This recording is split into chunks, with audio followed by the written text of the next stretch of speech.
And welcome back to another live stream. Over here on YouTube today, we are streaming with no delay, and we're going to review a bunch of interesting river hands. So learning about how to play rivers better and more aggressive from some of the best players right now in the game. So we're going to review hands that were played during the Cash Game World Championship.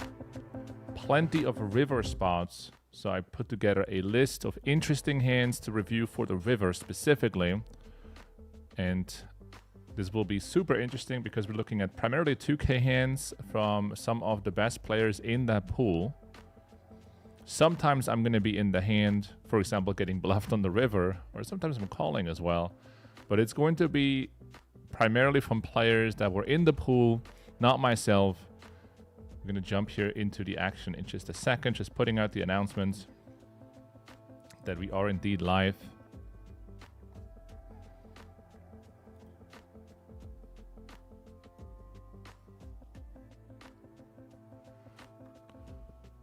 And here we go.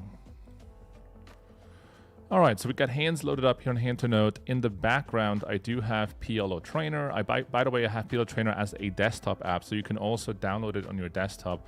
There's a little button in the Chrome browser that allows you to download the software on your computer. I mean, it opens in a Chrome browser, but without all the stuff around it, so it's a much cleaner experience. So this is what we're looking at here right now. If I take this apart, you can see this is an entire window just like this. Go full screen, and it goes up like that. So we're going to jump here into a bunch of hands that I've marked out. Review, was it a good river bet, and also what was part of the thought process going into it, and in which way can we learn something from a metrics and GTO perspective using PLO Trainer. So let me just put out an announcement final on Instagram, and then we are ready to go. If you guys have any questions around PLO, river spots, and of course around the PLO Mastermind and our Black Friday offer, which ends this week, definitely let me know.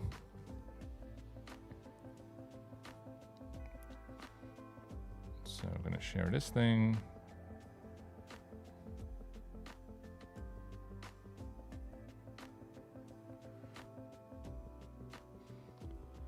All right, sounds good.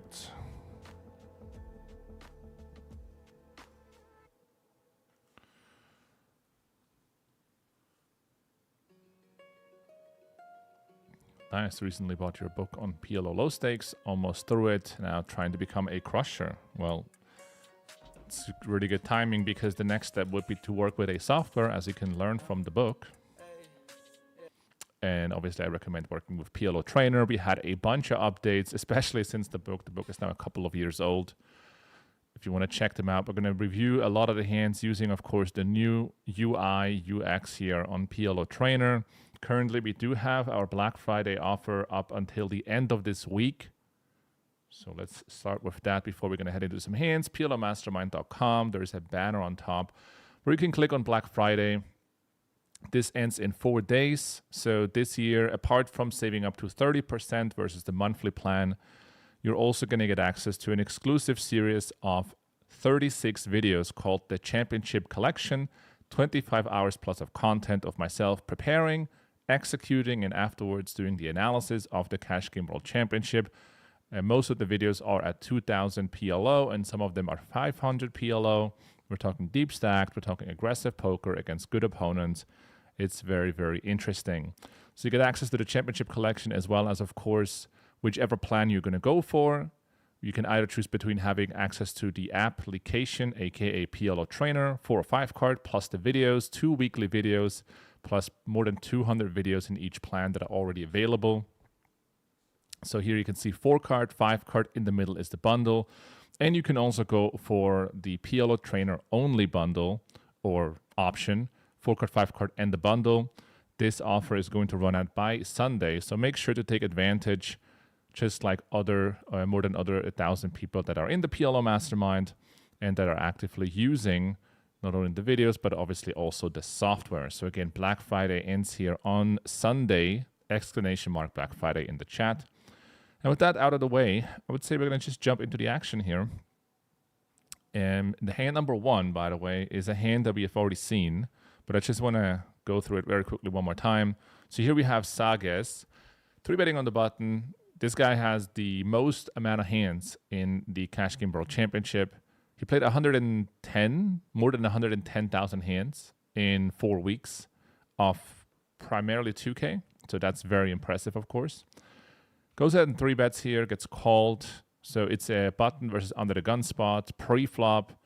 When you don't have the ace-high suit, the hand doesn't do that well in a multi-way pot. So you kind of use the blocker properties here of blocking the aces.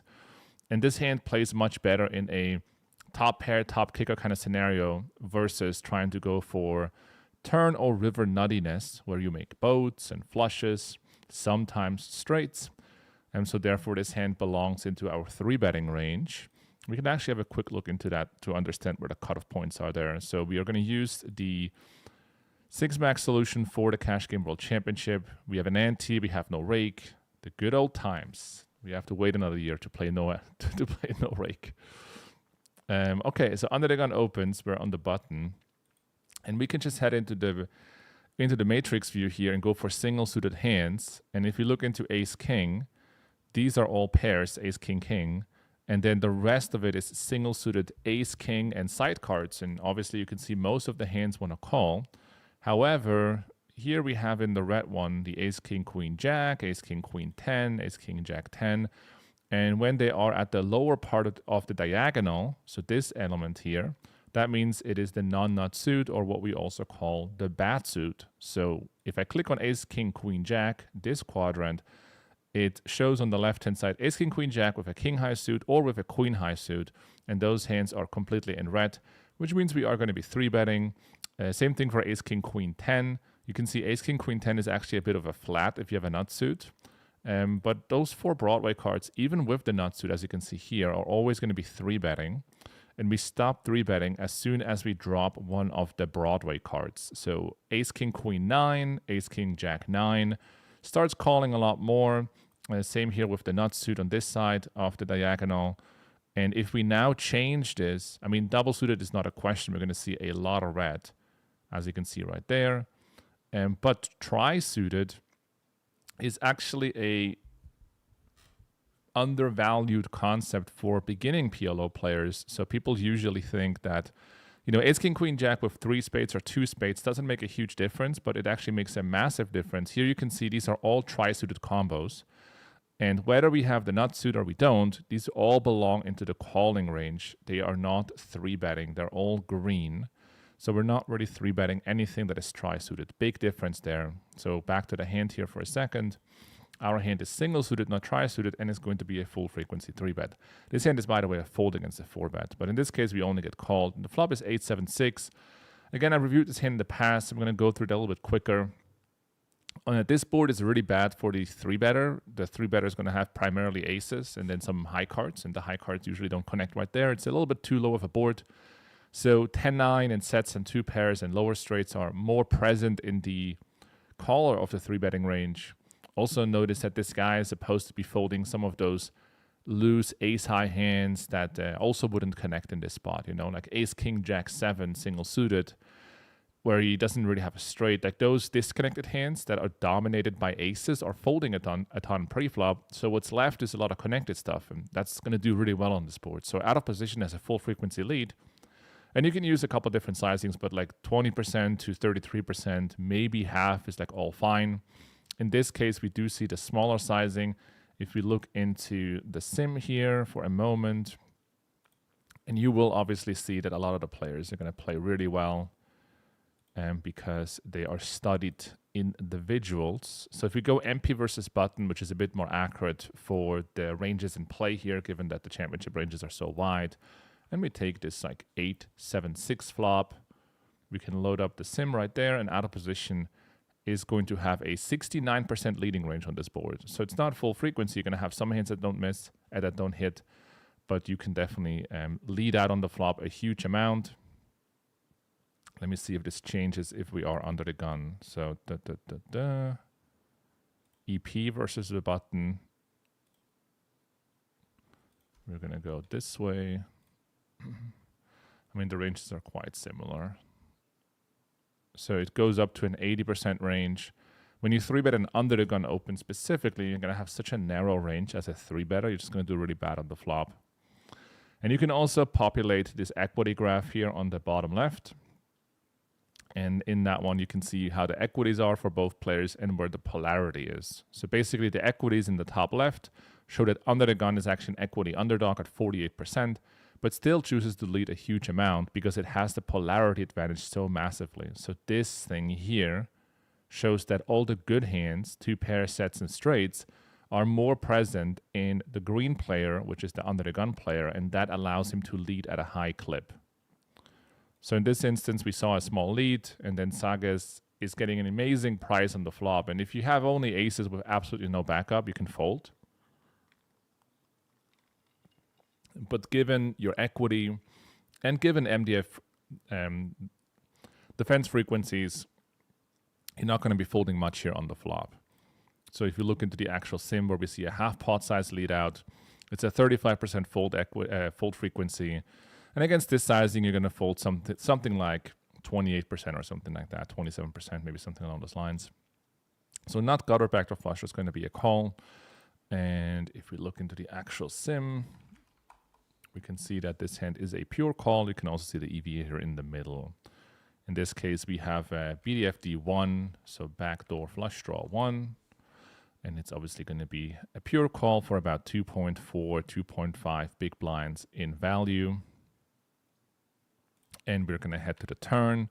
The turn is a queen. And so now at this point, queen C out of position here, also very strong regular, goes for the check. And now Sagas has to think about, well, what do I want to bluff with? And there are 2 main principles you need to think about. Oh, the volume is very low. Let me just double check. Give me 1 second. Maybe my system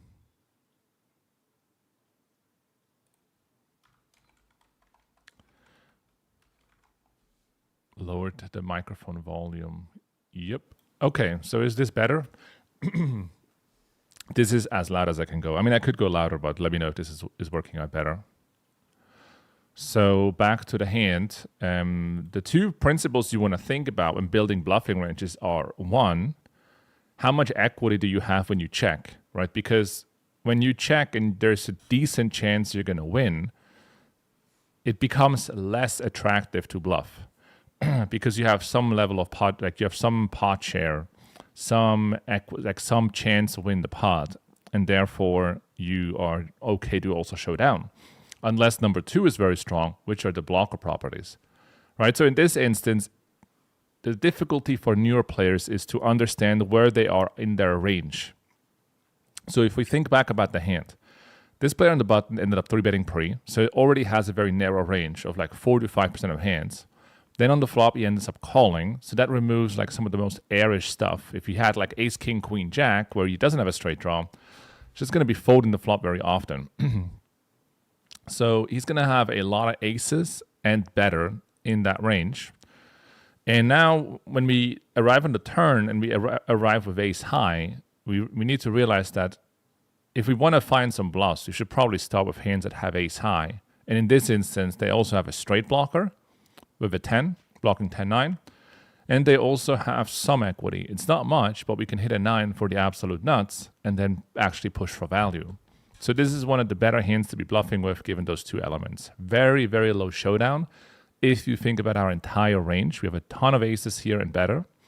And we have a key blocker and a little bit of equity. So Sagas is betting the turn here. And this is a turn bet that I would say you do have, like, does it work in isolation? Meaning, do you have enough fold equity on the turn to just make this work? Well, if your opponent is not continuing often enough, right, then you're printing here on the turn already. But I would say a lot of people will probably find some calls here. They have 2 pairs and they might not want to continue betting. Although on the queen, if queen C does have a hand like 2 pair, he could go for a small sizing again, putting a ton of pressure on aces with a gutter or a hand like this. But anyway, in this case, he gets called. The river is a 10 and we see another check. And this is the point where maybe some players would think of checking the ace-10 because we have some showdown. But given how the hand has played, your equity here in the pot is basically 0. It is 0, I would say. your chances of winning are 0%. When he plays check call on the turn, ace 10 can never win. So essentially on the river, you arrive with a check EV, right? So how much money you're going to make when you check? The answer is 0. And now you have to weigh if you could outperform that by betting. And whenever your check EV is 0, then you should always consider bluffing. There's at least put it into consideration because your hand, your bluff doesn't need to work that often to outperform the check. The check is 0, right? And if you have reasonable blockers and you have a ton of value in your range, it's a good candidate to pick up on where you have 0 EV when you check. And in this case, we have Sagas ripping the river here, the 10 completing also the Jack 9 draw. And it gives showdown to some other hands like ace 10 10. If he had like ace 10 10 Jack or something, he would pick up a set. Sometimes he might be bluffing on the turn with a hand like a 10 8 or a 10 7 and makes 2 pair. A lot of those hands are basically having a little bit of showdown, could showdown. But the 1 pair holding here is just going to be a jam. And in this case, it's going to work through. So I think just this hand just illustrates the importance of understanding where are you in your range and what matters when it comes to bluffing down the road. And if we look into how this is going to work out for the turn, let me double check this. Yeah, so in this instance, we call, right? So the turn is going to be an offsuit queen. Let's see. So in this instance, the sim is going 1/3 for out of position as a preferable sizing. And again, this allows you to just put a lot of pressure on aces and get also value from aces a bit thinner than just with a straight. You can see in the bottom left that straights are betting, but sets and 2 pairs are betting almost pure. And that is because out of position can use this small sizing once again. And the equity distribution graph should give us some clarity over that. So basically you have all this advantage over here. And you want to extract value from aces essentially at this point. Maybe some weak 2 pair like ace 7 6. Where if you start betting large in the turn, those hands have a much easier decision. They can just fold. But against 1/3, you can value bet thinner. So it would be the preferable sizing. But in this instance, we do see a check. And now in position has to make a decision. And obviously, if you have a hand like, 1 pair, you can go down here, and you have an overpair, you can see we're checking 78% of the time. Just because this hand class has a lot of EV, just checking, trying to get to showdown, maybe improve. I would imagine the hands that are top overpairs that are betting might have like really good blockers to the straight. Maybe a hand like ace 9 9 or something. If we click here and we go for the filtering option, on the right hand in the middle here, we're stabbing now in position ace 5 5, ace queen 9. So we're blocking the better 2 pairs, we're blocking the straight. We're starting to sort of merge bluff on the turn with some of these hands. Ace 9 9 I can see in here as well. But in general, these hands have so much, like they have so much EV, as you can see in the EV column. There's no point in really bluffing. So you're blasting essentially with weaker than over pairs and top pairs. You're blasting middle pair, bottom pair, pocket pairs, and draws. And so in this case, we have a gutter. And you can see 86% of our draws are now barreling the turn because it really defines the bottom of our range. And we really don't have much of it. You can see here 2.87% of our range at this point is going to be made up of a no pair draw hand. So ace, king, jack 10 here, betting the turn 82% of the time. And in this instance, we are going to bet, setting up a river gem for SPR1. We're getting called in the turn, and the river is going to be a 10. Again, the 10 doesn't really give us much EV. If we go back, this is going to be a full frequency check for out of position, I imagine.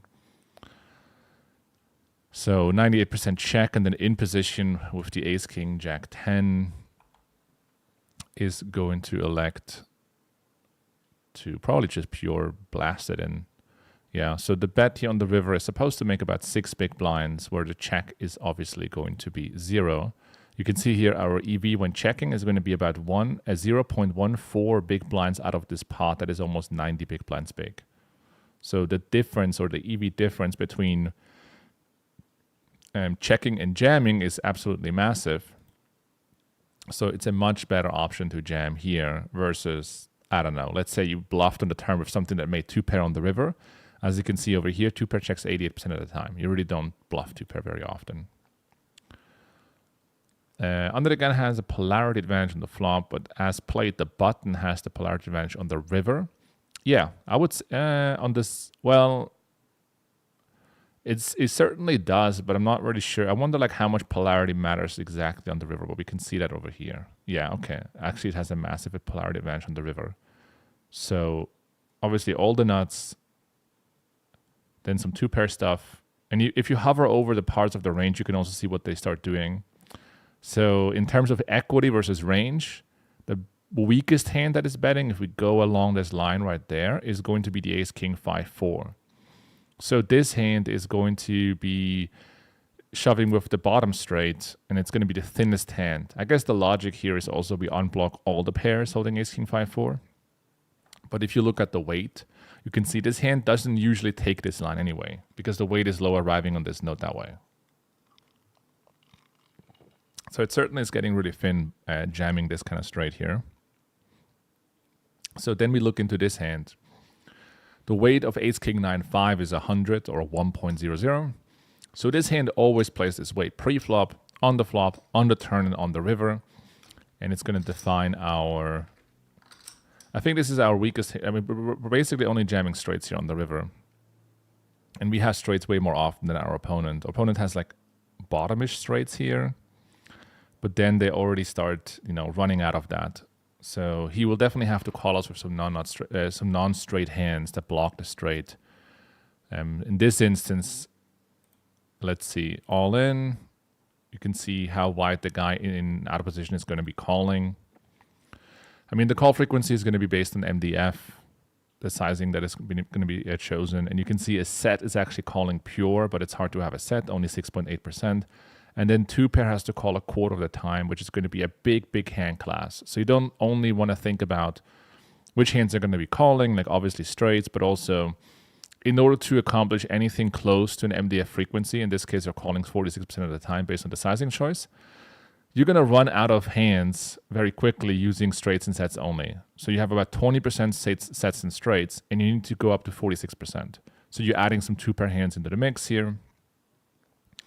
And you can also sort through two pair like this, filter, and then see which two pair hand makes the most money here calling the river. And here you can find the answer. Like queen 10, 8-7 makes the most money, 10, 8, 7, 6. So you basically block the biggest amount of showdown value by blocking queens and queen 10, by blocking the straight up, obviously. And you're obviously holding a 10. So you block 10, 9. King, queen, 7, 6 is also quite valuable, it looks like, even though you don't have a straight blocker. But I guess the logic is you do block a ton of the showdown value that your opponent could have picked up on along the way. King 10, 8, 7 makes a ton of money.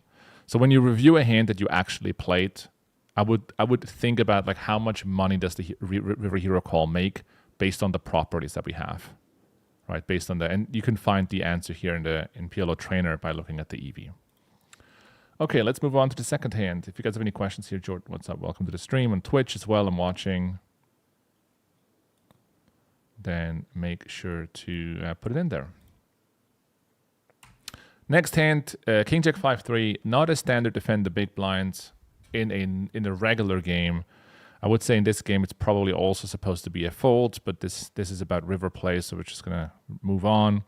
Flop is queen 4-6, so open-ended straight draw and the backdoor spades. It's an interesting board because the big blind is going to have more sets and two pairs and like these lower straight draws, so you can definitely consider leading out. The main thing you want to look for is, are you blocking sets and are you blocking some of the best draws? So in this case, no pair blocker, not that great, but we do have the 5 of clubs, so it's like not an inconceivable lead on the flop necessarily. Let's go back to this hand. But Sagas chooses to check on the flop. Turn is 10. So now we turned another open-ender. We have two open-ended straight draws. We have the King Jack and the 5-3, and we have absolutely no showdown. So I think it makes a lot of sense betting now on the turn, because basically if you can make anything fold, that's already great, and we still have a bunch of outs to improve. So we bet, our opponent calls, and the river is a 3. So this is an interesting card. A couple of things complete. Obviously the flush and the most obvious draw, but also the straight. And the straight is more present in our range. Like under the gun or MP doesn't have the 7-5 that often. So it's kind of interesting because we are interested in betting some flushes, and we might even be interested in betting a straight, but I don't think for a large sizing. So this could be a good example of splitting your range and using a small sizing with certain hands and a big sizing with other hands, and then adding the appropriate bluffs. And I would say the main way you want to think about it is if you bet large, you kind of want to have the higher blockers, and if you bet small, you don't have such premium blockers. So maybe this is a good candidate to bet small, because we are kind of representing a straight or a small flush, given our blockers. And if our opponent has a hand like ace, ace, jack, 9, for example, like is he really looking to call even against a small sizing? It's a pretty tough spot, especially if you are value betting a bunch of flushes and maybe some straights. So you're trying to basically put pressure on their one pair holding. Given the way the hand has played out, if your opponent had like a set, probably would bet on the flop or raise the turn. So if he has a flush, he's never folding. It doesn't matter what sizing you're using. And you're trying to bluff out the ace, ace, jack, the ace, ace, king, the king, king, jack, the king, king, 9, something along those lines. But in this case, Sagas chooses to pot the river. Pretty expensive bet here, and gets called by the king high flush. So the player in position shows a very interesting line on the flop. Decided to slow play the top 2 with the king high flush draw. This is actually not a hand the solver would usually slow play. You usually want to have a bit of a better hand. So you would have something like top set and then a flush draw. Or I guess like middle set, not flush draw. But usually it comes along the not flush draw. Or maybe a hand like some 3-club combo, I suppose. Maybe considers checking back on the flop. Like if you have ace, king, queen, jack with 3 clubs, the nut clubs there in that instance, maybe you could consider checking back. But very nice trap. Maybe the read was this player is probing the turn a lot, has a lot of bluffs on the river, or folds the flop a ton, and therefore you want to check back with a pretty sweet hand there. Let's see if we can learn something a little bit about the river. So we are looking into we're just going to use a single raise pot button big blind to establish the principles. So let's see.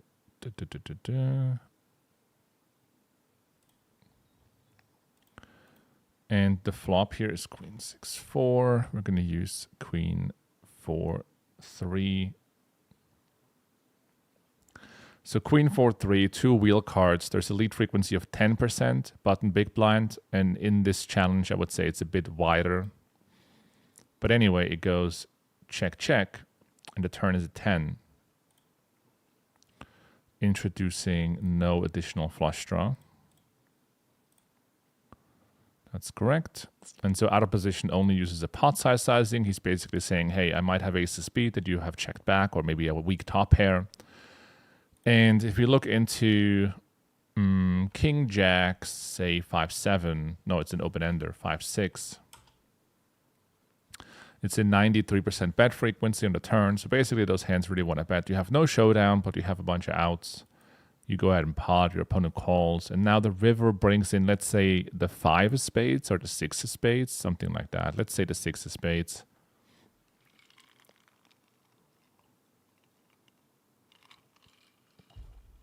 Okay, so now you can see this small sizing choice here, 1/3, the block bet out of position, is actually more often used than the large sizing. However, the large sizing is certainly relevant as well. So 30% for block and then 18% for pot. So when you think about betting volume, so you multiply the bet size times the frequency. Potting is an important part of the game tree here. But some of the hands really want to bet smaller. I wonder what like this hand kind of wants to do. Yeah, so you don't have the flush, obviously. So the king jack 5-6 with a spade blocker. We're kind of going into territory where we want to go, like if we were bluffing, we separate it between the blockers. So if you have the 5 of spades, which is not the premium blocker, you can say. And if we have the bigger blocker, the king of spades in this instance, we want to go larger because now we're blocking those flushes that might check back. Like in this instance, a king high flush, a jack high flush, that kind of stuff. So basically high blocker, you're going to go bigger. And then low blocker, you're going to go smaller. And that is a good way to add the right bluffs to your value. And the main way to think about this is how does my value look like in the 1/3 sizing strategy? And how does my value look like in the large one? And then you duplicate that by just saying, in the smaller one, I'm using small flushes and straights. So when I have blockers to small flushes and straights, I'm going to bet small. And in the big one, I'm using nut flushes, second nut flushes, that kind of stuff. So when I want to go big and bluff, I'm going to use these kind of blockers. So in this instance, kind of a large sizing there on the river. Maybe not necessary. We're going to look into the next hand here, ace queen 8-3. It's a hand I wouldn't recommend to call a 3-bet with, but in the challenge I certainly would have. Not really sure if that would have been correct. Let's just double check. Obviously in this cash game challenge or the championship, you can't fold as much against 3-bets given the ante and the no rake environment. So here we have a, what is this? Under the MP versus cutoff situation. So it's kind of like this. And we have the ace queen 8-3. Fold frequency is 14% overall. And ace queen 8-3 would be a pretty massive mistake to fold. So this is going to be a continue. If we compare this with a preflop solution for, say, on GG at mid stakes. So we're going to say MP versus button. Sorry, MP versus cutoff back to MP. Overall fold frequency goes from 13% all the way up to 35%. And then ace queen 8-3 is going to be much, much more marginal, pretty much at the break-even point when you have good suits. In this instance, we do have good suits. So it's a clear call in the challenge, and it's a well, let's look back at it. It's a break-even defend in a mid-stakes environment without an ante. Looks like my intuition aligns with the solver. I think I would prefer a block bet on the river. Exactly. Yep. I mean, this guy has played 110,000 hands, you know, like maybe at some point his brain is also fried playing such high volume. But that's the principle there of choosing the right sizing on the river. So let's see what happens here. So we call it 3-bet. The flop is 10-8-5. You can definitely have some leads here. You know, you have some really cool stuff. 2 pair, you know, big draws. But because there are 2 diamonds, you got to be a bit careful because your opponent has a lot of aces with diamonds and then some double suited really premium stuff. So certainly our hand does not want to lead because the main thing you want to block is the diamonds. So maybe if you had a 10 and diamonds, you can lead, you know, Jack, Jack, you know, King, Jack, Jack, 10.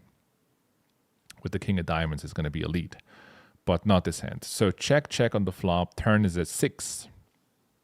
So this is a very interesting spot because the player in position started off with a very narrow range. We're looking at a 3-bet between the cutoff and MP. A lot of aces, a lot of high cards. And this is a really big trouble spot on the turn because, like, what hands do you have to defend here on the turn? And I think when Sagas bets the turn, he doesn't bet the turn. But that's something that you could consider is like, well, how wide do I want to bluff here on the turn? I would say the fold equity you have is pretty massive. In position is supposed to check back some straight draws on the flop for sure. But a lot of people either don't have those pre or they just bet the flop. Like some monsters are in here in the in positions player range. And then also some, like, let's say, ace 9-7 without diamonds and without clubs, right? Like that hand could also check back on the flop. But some people just bet it trying to get the money in. And in position should basically already think on the flop.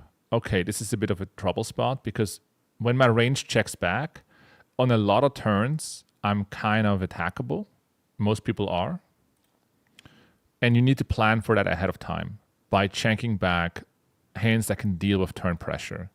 So just to illustrate this here, we're going to go into a post-flop spot where we look into 100 big blinds, a 3-bet pot between MP and the cutoff. And we're going to choose, what is the board again? 10-8-5. Oops. So let's type in 10-8-5. If the flop is not precisely available, then it's going to offer you alternatives. So for example, 10-8-6, but that already makes a straight. So we're going to use 10-8-4. Let's see how much out of position wants to lead here anyway. 30% leads. Again, you want to have maybe a king, jack, jack, 10 or something like that without the flush draw. Something like this could make sense to be leading on the flop. Okay. Let me find something that actually has a turn. So say, wait, what am I pressing? Let's go back here. I chose the wrong sims. Here. Here. So 10, 8, 5, 10, 7, 5 is what we're going to work with. Out of position leads. Yeah, like 30%. But it goes check, check. Actually, before it goes check, check, in position, let's see like how in position is going to have stuff. I mean, the easiest way to look at this is basically by going check, check, and then seeing a turn that completes a straight. Right, so in this instance, it could be a 6. So say the turn is a 6. And if we look into in position here for a moment, how many straights are in there? So in position...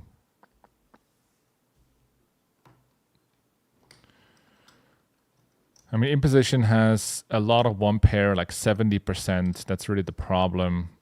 And then a straight 11%. So if we click on the straight for a moment and we filter for that, we will be able to see hands that are going to check back on the flop here. For example, 10, 10, 9, 8 or ace, queen, 9, 8 on this flop with nut spades. Like a lot of these hands are just going to get pure bet by the population. So let's say, for example, this one. I mean, I would bet this hand, but the solver does not want to bet this hand. And it's clearly not because the hand isn't good enough to bet on the flop, right? You can just bet this hand and get the money, and it's amazing. You have the nut flush draw and the open-ended straight draw to the nuts as well. But the reason we check back on the flop is because the solver recognizes that the flop in itself is the problem, and our range suffers on many turns. So we need to have good hands to check back with to avoid getting bluffed on the turn like super aggressively. So this is a spot a lot of players miss in position, so you can attack on the turn very aggressively. Even with this hand, it's like your EV for checking is very marginal. You're not winning much by checking. Does your opponent have, like, does he fold the turn enough to start betting? And I would say most people will fold a lot on the turn here. And they don't have the appropriate slow plays on the flop with the turn range coverage. So anyway, it goes check, check on the turn. And the river is a 9. So imagine you're in position, you have aces. I mean, you're basically done with the hand. But if you're out of position, you can't really afford to lose against aces or kings here. I mean, you're going to have, you know, what you want to ask yourself again, the two principal questions are, number one, how much showdown value do you have? In this instance, I mean, you're dead. You have ace 8. You're not going to win. Even if he has ace, even if he had only 4 overcards, ace, king, queen, jack, that makes it nuts now. So if you check, you're not going to win. So now it just comes down to, do you have reasonable blockers to turn your hand into a bluff? And you certainly do. You do block queen, jack by holding the queen in your hand. And that's pretty much as, I mean, a jack would be a slightly better blocker, obviously. But the 7, like you're not going to have a lot of 7x without actually holding the straight in this instance. So you're going to draw, you're going to take any queen or jack that has no showdown and just start blasting. And so you're representing a straight on the river. And because of that, you can go large, or you should go large. You don't want to bet small here and block and just get snapped away by any 2 pair, even any straight. You want to pot on the river with this hand. Let's see what happens. It's a half pot size bet. Not in love with that. I would pot the river here, getting called by the ace, queen, 10, 9. River 2 pair with a straight, with straight blocker. So, I mean, this hand is probably GTO call anyway, but would he have called against pot? Maybe. But I think out of position wants to go pot on this river. Let's see if we can find some evidence here. So the turn goes check, check again. The river brings in the 9, let's say in this instance, or the 8. Let's put in the 9. So on this run out of position, get bet third or pot. I mean, a lot of the thirding is probably done with smaller straights. Actually, I want to create a board where queen jack is the nuts. I think that makes quite a difference. How do I do that? It has to be like an 8, 9, right? So this has to be an 8. Give me an 8. Wait. No, I'll give it a 9 then first. Yeah, not a double flush. Let's see, which turns do we have here? We have to take this card. Okay. Gonna do that. It goes check, check, and then the river's an 8. I want to see the queen jack arriving on the river. I think that's gonna make out of position less likely to bet one. Actually, we're betting 1/3 a lot now. I mean, we have a hand that doesn't really exist in a normal range, but we are blasting in this instance for sure. There's certainly an appetite to bet smaller as well sometimes. But again, I don't really think it's like too efficient with a hand like this. Okay, next one. We got the man himself, Kumikon, the guy in the Cash Game World Championship that ran by far the absolute worst. Potting the 10 high straight. No, I would split the sizing, right, between betting small and betting large. And then if you want to bet a 10 high straight, which I think is reasonable, it depends a bit on the side card. Like if you have queen 10, so you're blocking the queen jack combos, I would be much more likely to bet. But essentially, I would probably block the 10 high straight, or definitely block the 10 high straight and only bet larger with the bigger straights. Okay, so here we are with a pretty nice hand in pre, queen 10, 9, 6, or Kumikon is. That is an interesting hand. So the flop is king, queen 3, rainbow, small blind here, very good player. Ric Flair leads out, recognizing that the small blind range has a lot of king, king, and queen, queen, and broadways in there that aren't 3-betting against cutoff, especially single suited. So leads out on the king, queen 3, and it goes back to Kumikon. Now, very important to realize that we are starting off 3 ways on the flop, so that's going to narrow all the ranges down. And Kumikon, I think, has a decision. If he didn't have 2 backdoor flush draws, it is getting much closer. Let's say he had no backdoor flush draw. I think it's a clear fold. With 2 backdoor flush draws, it's a clear call. And, I mean, you could run into king, queen, or better, like king, king, queen, queen, king, queen. Even against that hand, you have reasonable equity to hit something nice. 2 backdoor flush draws and a gutter. But you're certainly in the hopes that either the guy that leads out has just a king and is trying to leverage polarity advantages here, or that the run out comes out in a way where you can start bluffing. So let's see. Kumikon makes the call. The turn is an 8 and he faces a check. So this is pretty interesting because, I mean, if Ric Flair had kings, would he check? If he had kings, I would say it usually would require some sort of overkill. So what hands make the most sense to trap? It is hands that block the continuing range. So king, king with hearts is a natural check for out of position, some of those combos. And we don't block any of them. And then also, could he check call with hands that have us completely crushed that might not want to bet? And if he has king X of hearts or even naked king queen, he might want to check. So obviously, needless to say, that the heart is just a really, really, really bad card for us. It's just a very bad card. Let's see what Kumikon does against the check. He's going to blast. Okay, he bets. So basically, he starts telling a story, which is I have pocket queens or king queen, slow played king king, and start betting. It's going to get called. And so when your opponent plays check call on this turn, if the river is not a heart, I mean, you're super interested in bluffing. There is a 5 check, and I would say his showdown is small. There's some showdown if his opponent has like the ace jack 10, but ace jack 10 would usually just bet themselves. But it's a possibility. So you're trying to bluff out a king with hearts, something along those lines, and it's a tricky one. I mean, what hands are you mostly interested in bluffing? Well, you don't want to see queen, queen, or king, queen. So I guess it makes a lot of sense. The king you don't have to bluff because you have showdown. And the best blockers to bluff is probably the queen. You don't want to see king, queen, or queen, queen. So Kumikon goes with the pot size bet here on the river. It's a pretty nice one again. I think he's also playing on the fact that he's going to get a bit more credit here, given that it was 3 ways on the flop. Very few people become aggressive on blanks on the turn, by the way, like this. So I would say on the turn, you can already realize, okay, I'm going to start betting here and start telling a story. But if I do get called, I have to continue. Otherwise, it's not going to be profitable here. So pretty nice double barrel there, representing queen, queen, representing king, queen. So a set or top two, basically. And it's getting the job done. I think a big part of this bluff is definitely the missed out hearts. Okay, next hand here. 8-6-5-4, single suited. Under the gun open here, Sagas gets 3-bet by the Slinky Man and makes the call. This kind of hand in a non-NT environment is pretty marginal to open under the gun. With the gap on top here, I wouldn't be surprised if it is usually a fold. But we're playing in a different game here, obviously.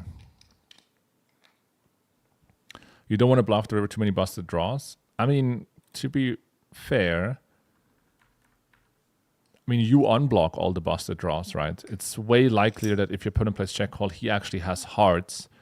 And if your opponent has hearts, how likely is he to call the river, hero call the river? If he has king X of hearts, does he really want to check call river? It seems like a pretty bad combo to choose.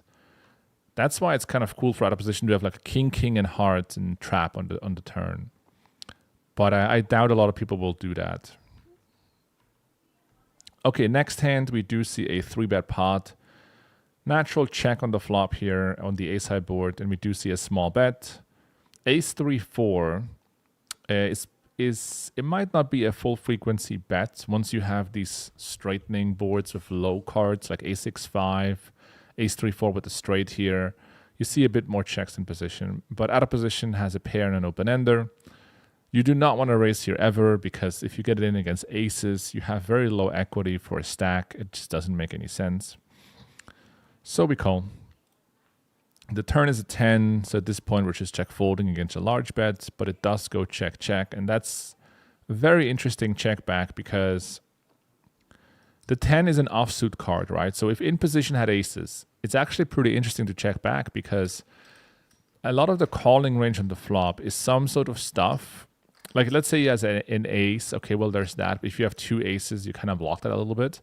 But a lot of stuff that has backdoor equity to a certain degree, and that backdoor equity just bricked. So if you have like ace, ace, king, jack or something, like it's an interesting one to check back on the turn. Or maybe something that blocks the lower sets more so. Like ace, king, 3-4. Well, that for sure. But ace, ace, 3-4 is an interesting decision. But I don't think a lot of people do that. But anyway, it goes check, check, river's a 10. Okay, so this is definitely a spot where you want to think about two sizings, I would think. Or maybe even only one sizing, which is a small sizing. Because what is your value betting range for out of position? It's basically ace king is a good portion of it, and then you will have, I suppose, some like 4-4-3-3, but not many combinatorically. So I think blocking the river and challenging either a bad ace. So I hand like ace 8-7-6 against 1/3. It's a pretty tricky spot, and obviously you're also challenging king king, queen queen, that kind of stuff. But I know we do see the small sizing. Really like this sizing choice here, by the way. And it ends up not working. Slinky with the call. Wow. I mean, that's a pretty disrespectful call. Although, I wonder if the solver would want to call. The 6 obviously blocks 5-6. He has to defend a ton. Wow. That's, I mean, it doesn't have to work very often to begin with. That's an interesting decision there to call the river with the king, king, 9-6. I would think, I mean, it depends how you construct your range on the turn. If you have enough ace-x to check back. I mean, you should have a good amount for sure.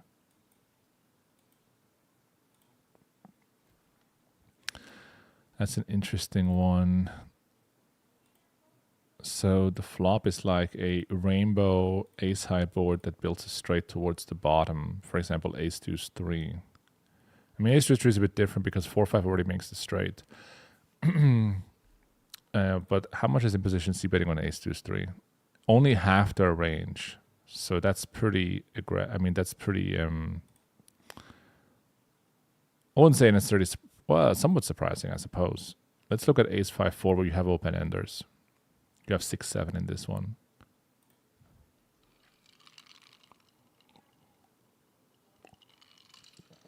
Yeah, I mean, deuce 3 is a pretty unlikely combo. So now the frequency goes up to 84%.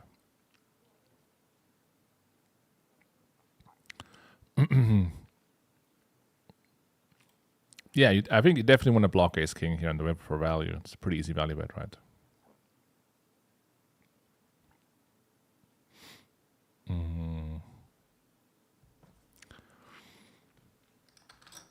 King 9-6 is an interesting one. Let me see if I can find something that we can work with without running a sim here. So just going to change the positions for a moment. So let's see.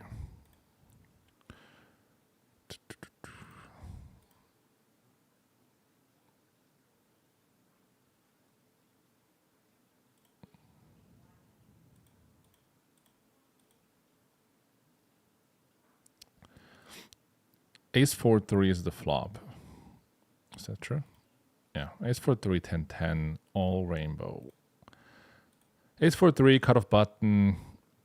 So 80% c-bet frequency. There are some checks. Like, I mean, King 9-5, for example, is still a bet. King 9-6. Oops. It goes bet, and then you have something like a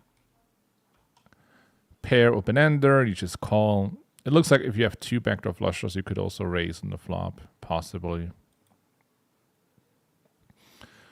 The turn is an offsuit 10.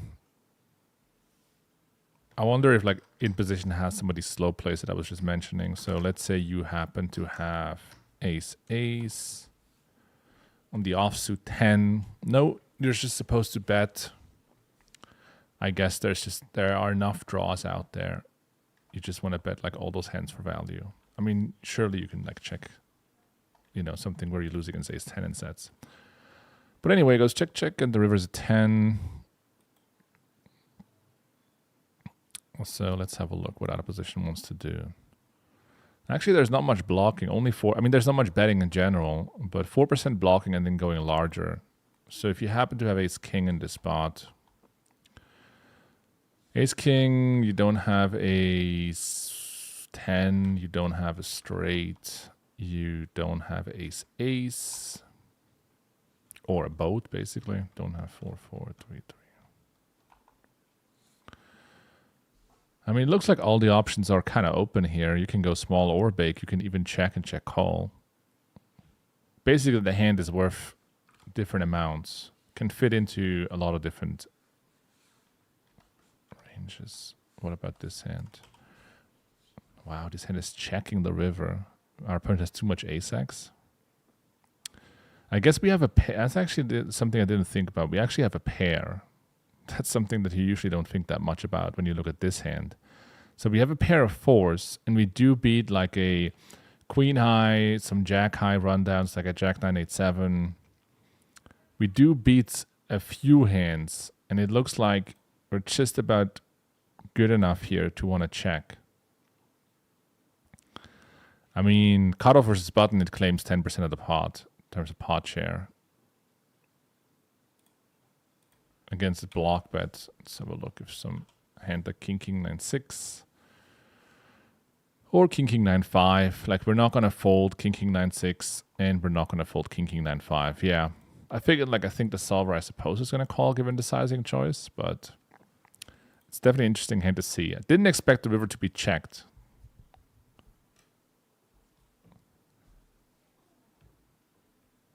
Like, what hands are we bluffing then? I mean, we don't really have many hands that we need to bluff after check call on the flop. We have just so much ace-x. So if we happen to have air, 14%.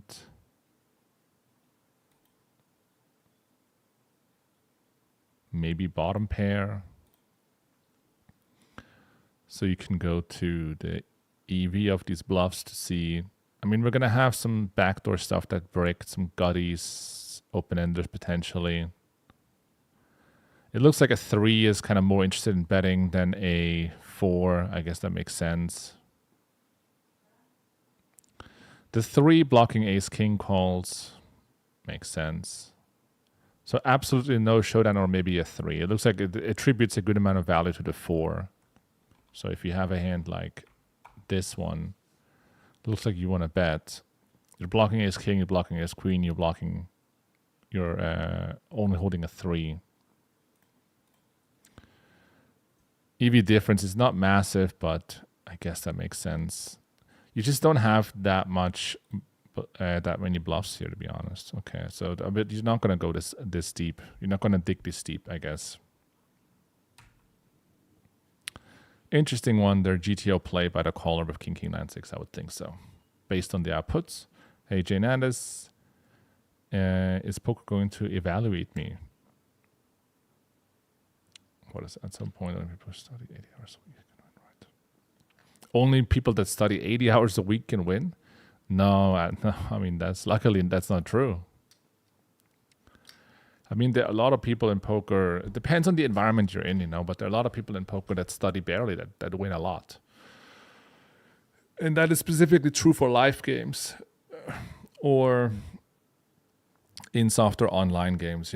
Every person is different in terms of like how they learn, how much they need to learn. But I would say the biggest difference, it's kind of similar to, sometimes I talk about this with a friend of mine about business opportunities, but also in poker. Poker is also, or can also be, a business opportunity. Playing poker is that the thing that matters the most if you want to have monetary success, right? If that's your main goal, which for most people it will be, and when it comes to poker, for example, is that the vehicle is the most important denominator for how much money you're going to be making. The vehicle meaning, in poker, it would mean the game you're in, right? The game you're playing. And I suppose a lot of people think they don't have a lot of power over that or something.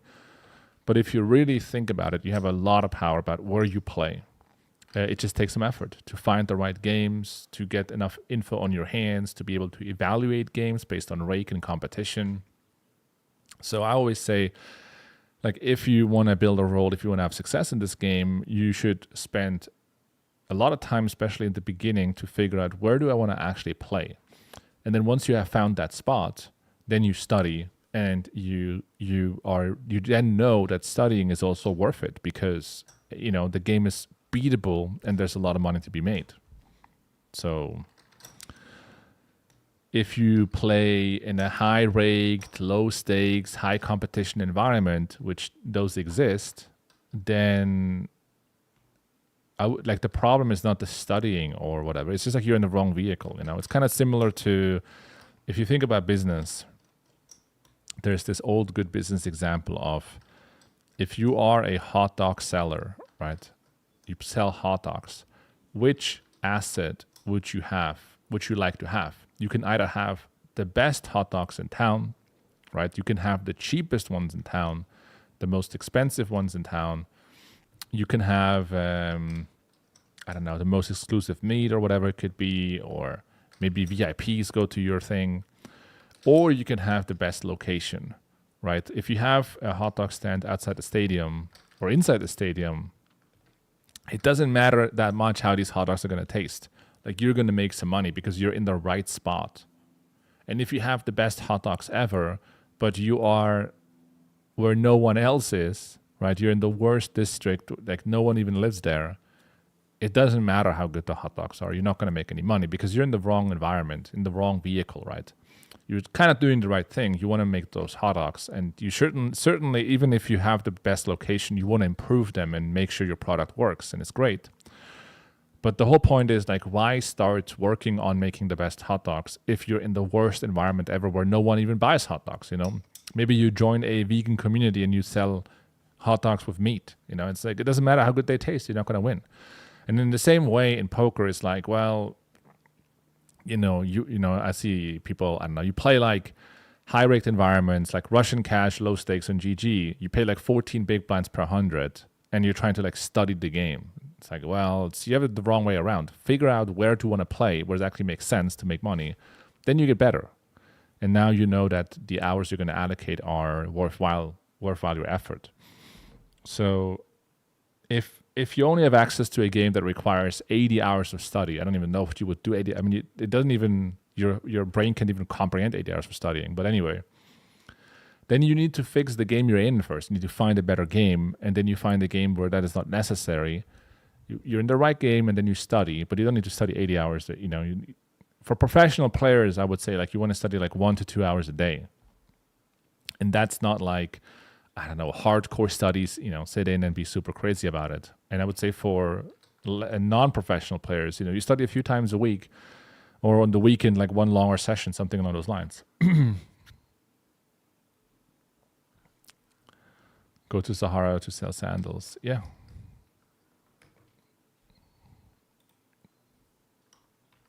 Everyone already has sandals. That's going to be tough. Here's a hand against myself. So I'm limping in the small blind. Sagas goes for the raise. I call. Obviously, he has the equity polarity advantage. Starts betting on the flop here on the ace king 5. I would say when you have middle pair, you kind of want to think about how much value is there in checking back. Can you call turn bets? Can you river something nice? This hand doesn't really call turns and doesn't river something nice. If you have an inside straight draw, backdoor flush draw, right, anything along those lines, like you can think about checking back. But in this case, you are taking advantage of your polarity advantage, and he bets the flop and then pots the turn, putting maximum pressure here on the ace. He knows I don't have a lot of ace king, king king, ace ace. I'm calling again, and the river is a jack. And obviously he wants to keep blasting. It's just a sizing question. But the river makes queen 10 possible, but queen 10 is going to be a pretty insignificant part of each other's range. So if he had aces, like or kings, he can definitely value bet pot anyway. And so he's going to go bet pot, and I ended up folding the river. We can actually see what I had here. I had king jack 5-3. So I play limp call pre, makes sense. Check call flop makes sense, but then a flush draw. I was basically kind of trapping on the flop, and then on the turn, I'm starting to get less happy, obviously, against the pot size bet. River hitting the jack doesn't really change that much, and he's barreling one more time. I would say the main hand that I want to block is ace-ace. So I would say holding an ace in my hand is probably a better blocker than holding the 3-pair like that. So, I mean, if I had ace-jack or obviously ace-king, I can definitely call. But I think without the ace, I'm less interested. It's not really as much about queen 10 on this. The way the hand played out, it's more about ace-ace and ace-king. So going for the fold, and he gets away with one. Over here, we have an interesting start point. We have a limp from a very good player here, GME. Gets ISO'd by Shank, also a great player, and goes for the limp raise. I'm not really sure what's going on here. This is just some trolling or something like that. I don't really think this is... I'm not sure if this is intentional or a misclick or whatever this is, but it's an interesting way to start the hand. Let's see how this hand turns out. So he limp raises the ace-8-6 deuce. Check, check, flop, blast, turn, and then follow through on the river. I mean, he's representing thin, but it ends up working out. It's not really the bread and butter spot we want to look into. Speedy G, another top player from the championship. Let's have a look at this one. So, I mean, the small blind I folded, but the big blind 4-6-4 with a 3-bet to 220. Speedy calls. Pretty standard so far. Flop is 6-5-3. So, button flops, open-ender, a pair, 2 backdoor flush draws. So, in some shape or form, we're going to put chips into the middle. If our opponent checks, we want to bet a ton because we can just get away with it on the flop. But it chooses to check back, which is pretty interesting. I mean, it kind of sucks if you get check raised with this hand with 2 backdoor flush draws. We shouldn't really get check raised very often, but we don't block 7-8.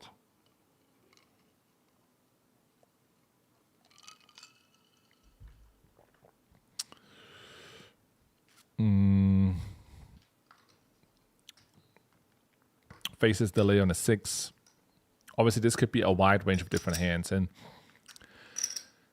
this is another spot where you want to think about what is the EV difference between calling and raising. I mean, the first thing that I would think about is because the flop went check, in position is going to have some issues on the 6 here. I mean, think about it. If you had a good hand on the flop, you would certainly always bet. A straight, 6-5. even just holding a 6 with a 7 or an 8 in your hand, you probably would take a stab. So the 6 is like a tough one to represent, to be honest. But Speedy G goes for the raise. He does benefit from the fact that 4-6-4 here is going to have some auto folds for sure, which is ace high. But because you have EV calling, it's an interesting decision because like you have EV calling on the turn, so calling is profitable for sure, and then raising is going to be a bit more of a puzzle. I personally would be hesitant because, but I also don't play as aggressive as PDG, just because when you check back on the flop, it does impact in positions range a lot. Out of position probably just checks range. So out of position can have anything on the turn, really. You can definitely have a 6, 6-5, 4-7, can have all sorts of stuff, just aces or just ace high. In position, given the check back, it's kind of like not really sure where the super big value is. Like you don't have that many like super great hands. Anyway, he gets called. The river is a 10. So this is actually an interesting hand. I mean, if 4-6-4 has aces, I mean, and we see this, it's obviously a nightmare. You're like, oh man, this just sucks. How much should the fact that we rivered the 10 impact our decision? And I would say it probably should barely impact it in practice. Maybe the solver would want to bluff the 10. After all, we are blocking 10-6, I guess. But the guy is not folding a 6 anyway. It doesn't matter if you had a 10 alongside or not. Given that the flop went check-check, it's really a spot of like, yeah, we have 10-3 blockers, but it doesn't really matter that much.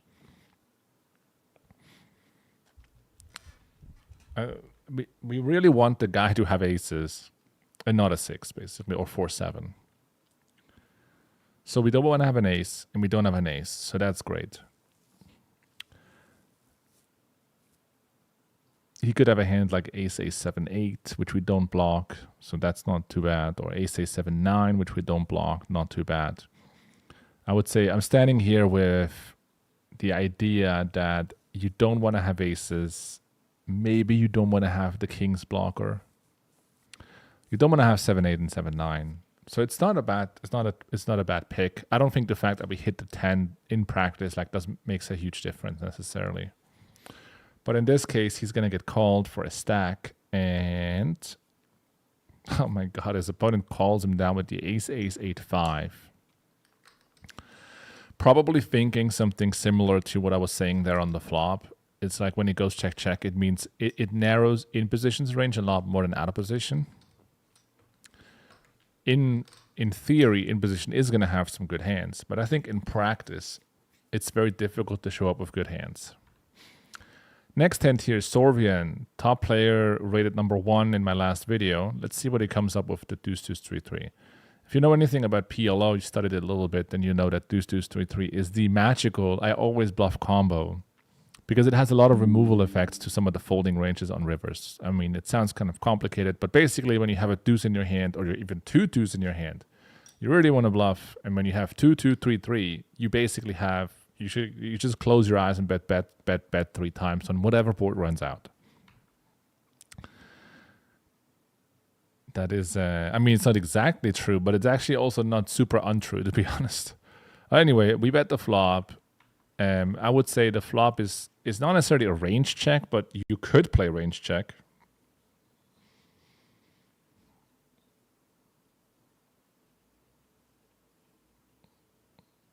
I mean, it's iffy. If you start betting, it's hard to improve your hand. So you got to blast away.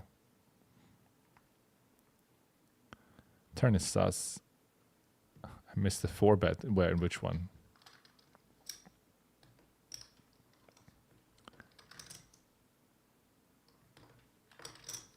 So bet flop. Turn is an 8.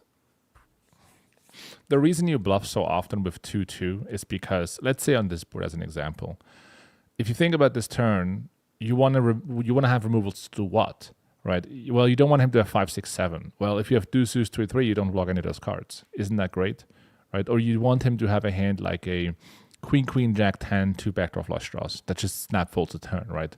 And you have deuce 3-3. And there are many of these boards. They have, so let's say the board is, I don't know, King Jack 10, which is a completely ridiculous board for deuce 3, and it runs at brick. Do you want a triple? Well, you could make the argument with deuce 3. You unblock all the straight draws, you unblock all the sets, and a lot of those hands want to fold. Where other bluffs that you're gonna choose from or could choose from, they're gonna have some blockers to some of the hands you want him to have. With deuce 3, you usually don't block any of the folding ranges in short. Like in this instance, what do you want him to have? Queen, Jack 10 backdoor flush draws. You want him to have 4, 5, 6, ace 4, 5, 6. You don't block any of that. And that is true very often when you have deuce, and when you have deuce 3, it's even more often the case. So a lot of PLO players know that. So obviously Sovereign is going to blast. And then one add-on is like pre-river. You also have boat outs. So that's kind of a nice bonus here. So he barrels the flop, barrels the turn, and then barrels the river. No fear to run into King or an 8x. But yeah, it's a spot where you want to find some bluffs. And a king is usually too good to take this line with. A king, you just check the flop or you check call the turn. It just has a lot of EV. So you need to choose certain bluffs. It's a pretty good one, this one. Works out. Here we have a 4-way pot. I mean, a 4-way pot is very interesting because the difference between a heads-up pot and a 3-way pot is completely... I mean, if you know anything about 3-way sims, you know that the flop strategy is very different and the frequencies. But a 4-way pot is even more different. In fact, we do have 4-way sims. Let's see. I actually haven't looked into many 4-way sims, only like once or twice. Maybe I should play more live poker or play some soft games. So post flop, how do we get to the 4-way sims? Multi-way.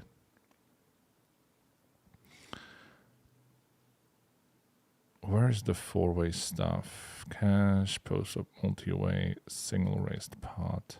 Here we go. So EP, cutoff, button, big blind. It's a lot of players.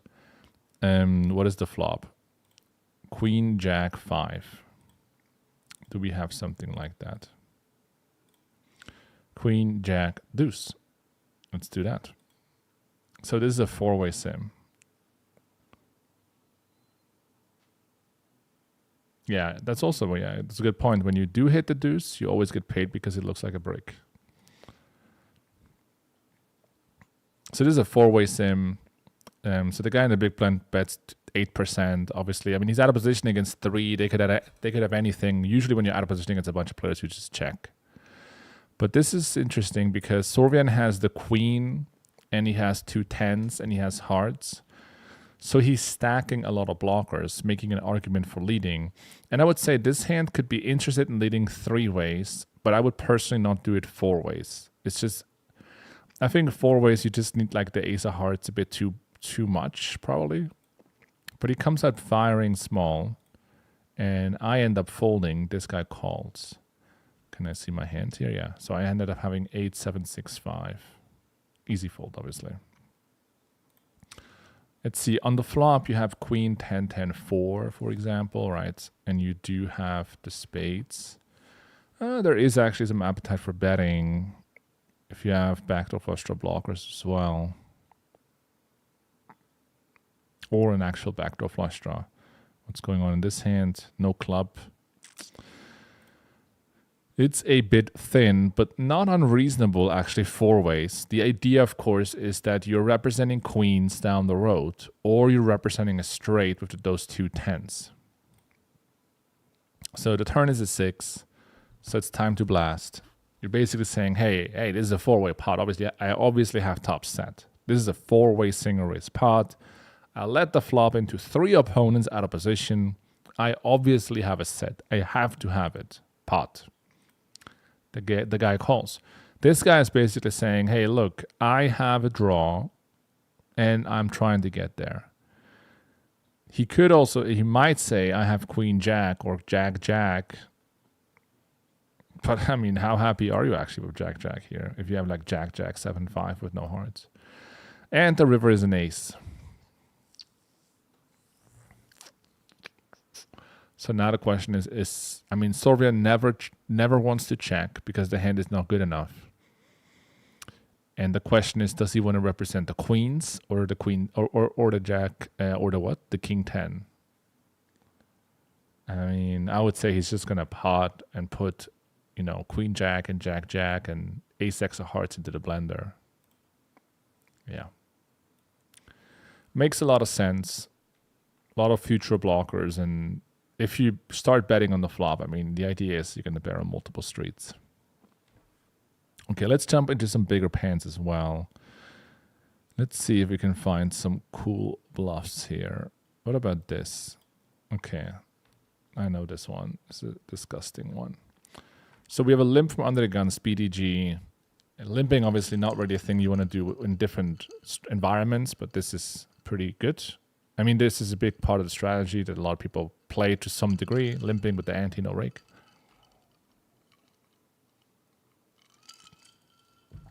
So limp call pre. What hand makes a lot of sense to limp? King actually makes a lot of sense to limp. So I would say holding 3 clubs in no showdown, losing against hands like ace queen and ace jack, and obviously queens and jacks. I would just lead the flop, honestly. Like you can definitely have some leads because you do have king a bunch, and that like you have big pairs in that limp calling range.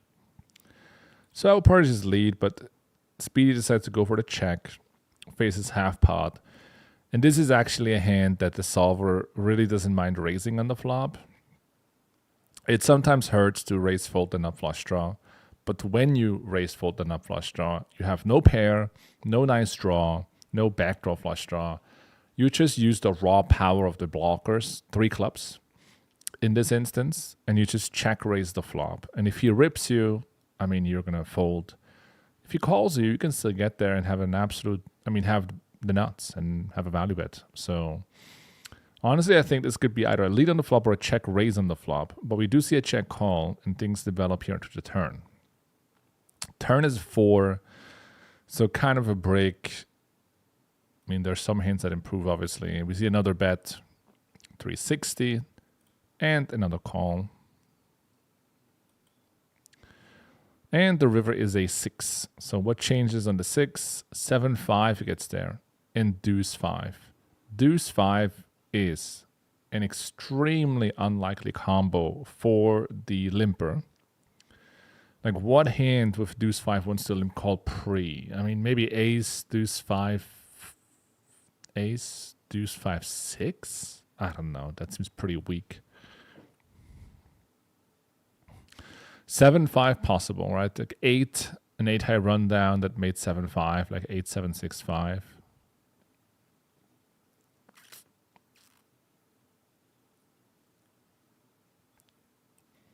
But yeah, Speedy decides to lead the river for pot, basically saying, hey, look, I improved on the 6.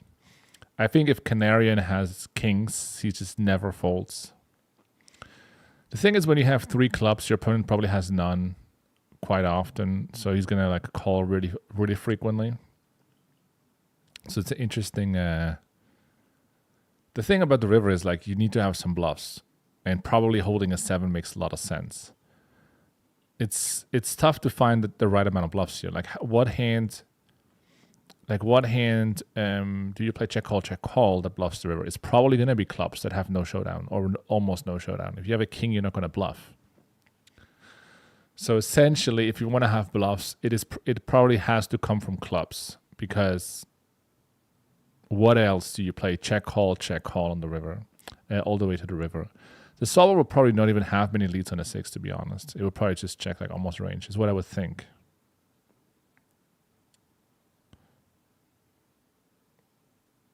You always bluff deuces, perfect hand. I think are you not caught up live on the stream? Because that hand was before.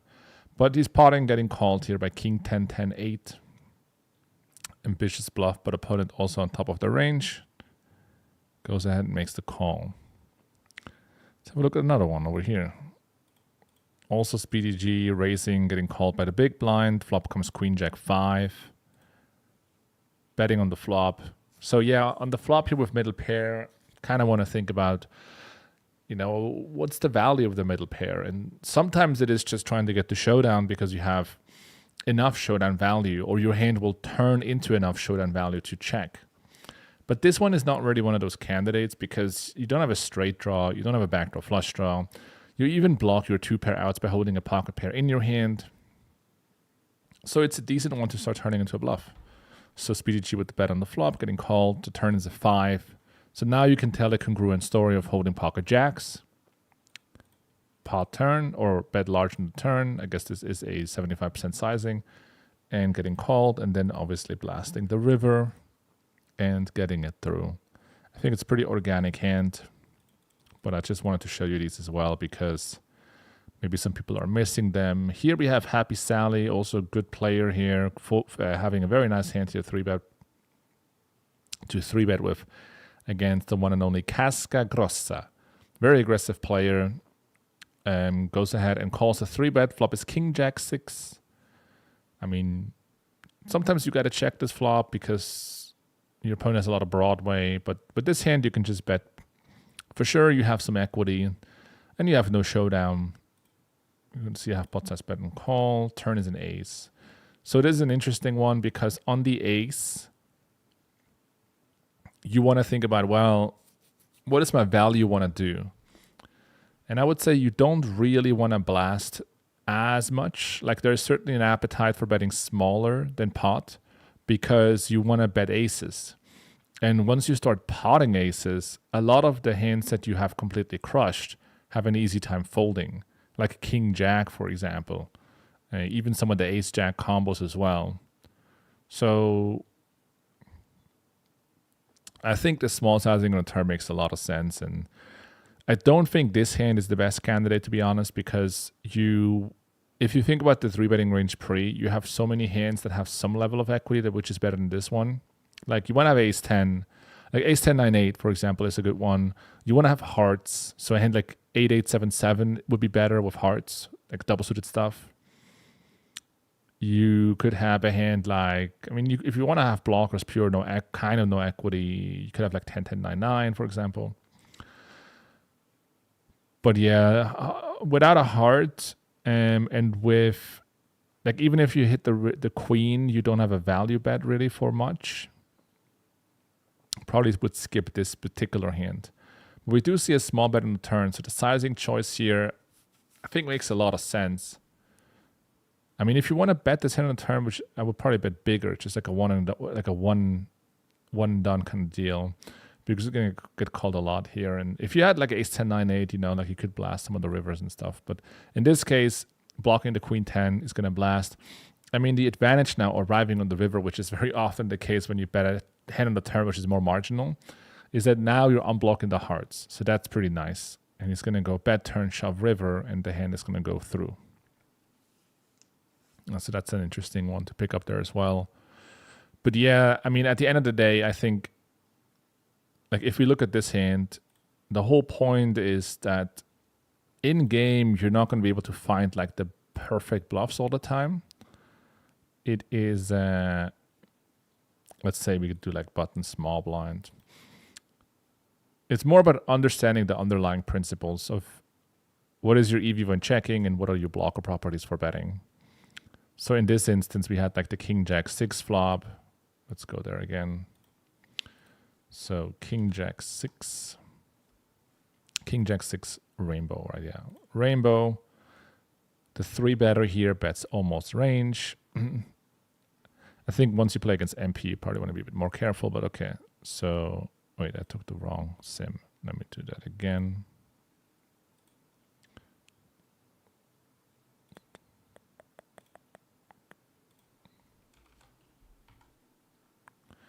So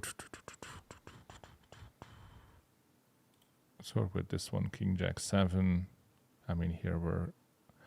King Jack 7. It's just like a half pot size bet because you have so much Broadway stuff to work with. I think the spot we want to look into is a little bit different. It's more like a tight range, like MP versus big blind kind of spot. It's more like something along those lines like this. 20% check. And I think our hand makes perfect sense for a bet here. Yeah. Okay, let's do one more, guys. Here we have God from Stock, the winner of the Cash Game World Championship. Calls a 3-bet with ace, queen, 7, 5. They're deep stacked here as well. Check, check, flop, turn is a 6. This is sort of a similar hand as we looked at before. We're in position. Has to be really careful on the flop, finding the right checkbacks to be able to defend turns like a 6. And then God from Stock, again, you want to think about what is my EV for checking. And here the EV for checking is really high because you just have a ton of equity. So it's difficult to do much wrong with this hand, to be fair. You can bet, which is fine. You can check, which is also fine. I mean, you could easily have the best hand. Even if you don't have the best hand, you can easily make the best hand if it just goes check, check. So I would say the hand is a little bit indifferent. I mean, what's cool is you can put pressure on aces and a jack or kings, and you are kind of flipping an equity, and some of those hands have to surrender right now against a large bet. So I think this is pretty cool. Like, how many hands are realistically going to raise you when you're still this deep on the turn? Like, it's very small amount, like maybe almost none. So it's a pretty nice spot to just like fold out a bunch of crap. However, once you do get called, you got to be really careful now, because given the large sizing, your opponent has a pretty narrow range. And now the river comes. Like, your opponent has a narrow range. You don't necessarily. You can definitely have a lot of bluffs and draws. So arriving on the river, you need to be thinking like, okay, well, what do I want to block? And you kind of want him to have a flush draw that just snap folds the river. So obviously when you have a straight draw that busted without diamonds, I mean, and you have no showdown, that's like premium. The fact that we block, like, let's say 7-7 or 7-4, it doesn't really matter that much, honestly. Like, this, it makes up such a small range of your opponent's calling range on the river. He's going to call you with, I mean, 5-3. Well, we block that a little bit. It's going to call us with some aces with a 4, for example. Ace, ace, something. We block that a bit. What do we want him to fold? 8-9. So 8-9 opened up on the turn and didn't get there on the river. So like a Jack 8-9 hand. Jack 10, 8-9. It's a very interesting spot, because if he had Jack 10, 8-9, would he really fold? Let's say he has like Jack, like Ace, Jack 10, 9 without diamonds, because those hands are betting the flop. It's actually a really interesting hand to call on the river with, because you don't have the diamonds as well. So it's interesting to think about what we want to bluff out. Given that we have the 7, I do wonder if we actually want to bluff. We still beat some of the hands, like Ace, King, 9-8, for example. Some flush draws. It's an interesting one. But God from Stock decides to blast the river and gets this one through. I mean, at the end of the day, you also have to find some bluffs. But I would say in this spot, it's not like you have that much value. You have the straights and some boats. Yeah. Not holding 8-9 is certainly nice. Okay. We're going to wrap it up for this episode of reviewing some hands on the river, like river aggression. Don't forget, until Sunday, we still have our Black Friday offer up. Once a year, we put together the strongest offer that we have and the biggest discount the entire year. So if you already are in the mastermind, you want to extend, join now. If you still have a little bit of left of your membership, we're going to attribute that to your membership. So don't worry about that. And if you are new, once a year we put together a discount on our yearly packages, and we also add exclusive content. So this year we do have this bonus, which is called the Championship Collection. It's 36 additional videos, and those videos will never appear in the PLO Mastermind. They are bonus videos only for Black Friday members. It's separated into 3 different parts. Part 1, preparation. Part 2, actually playing. And Part 3, the analysis. More than 25 hours of content. Get access to this. And you obviously get access to PLO Trainer, 4 or 5 card order bundle with over 1 million solutions. More than 500 coaching videos on the platform, plus 2 weekly videos that we are releasing every single week. And also access to our private member community on Discord with over 1,000 serious PLO players. All of that in this year's Black Friday deal. You can go with the app and the videos, 4 or 5 card and bundle. Read through all the details in there. And if you don't care about the videos, maybe English is not much of your thing, then you can also check out the app only, 4 or 5 card and the bundle. PLOmastermind.com. This is still up until the end of this week before it will disappear forever.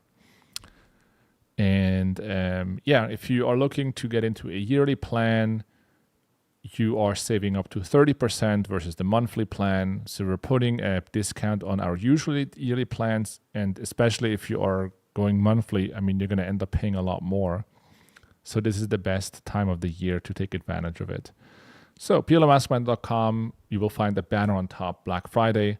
Check it out. And I'll see you guys in the next installment. I'm going to go live and play it as well later this week here on YouTube and Twitch. Until then, guys, take care.